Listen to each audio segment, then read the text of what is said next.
The son instructed his mother to dig up his grave 1 year after his death. When the mother unearthed her son's grave, what she saw left her utterly shocked. The soft rustle of paper filled the room as Selina sat at her dining table, staring at the letter as if it might spring to life and offer her an explanation. The words on the page, written in Blake's neat, deliberate handwriting, might as well have been a thunderclap in her quiet world of grief. "Mum, dig up my grave exactly 1 year after my death." She read it again, her trembling hands betraying the whirlwind in her mind. This had to be some cruel prank, an elaborate attempt to shatter what little remained of her heart. But why? Who would even think to do such a thing?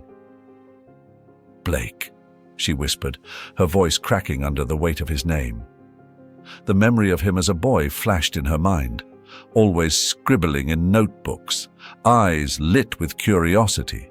She used to call him her little dreamer. But then life happened. Dreams gave way to rebellion, and rebellion grew into a silence that hung heavy between them. Her thoughts turned to the funeral. Barely 24 hours passed.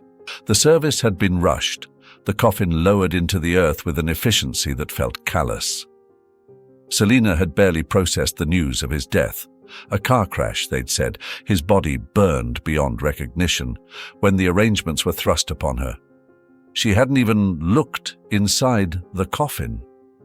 The letter lay open before her now, its message defying everything she thought she knew. She closed her eyes, trying to block it out, but the words were burned into her mind. Who left this letter? She wondered. Why didn't they give it to me sooner? She reached for the cup of tea beside her, only to find it had gone cold. She didn't bother reheating it. Tea wouldn't fix the chill in her bones or the storm brewing in her chest.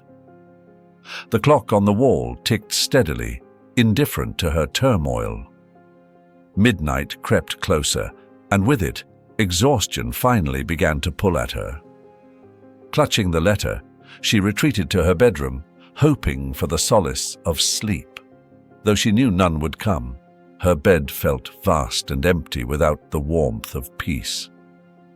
As she lay there, staring at the ceiling, fragments of Blake's life came to her in jagged pieces. She thought of the way his laugh used to light up a room when he was little,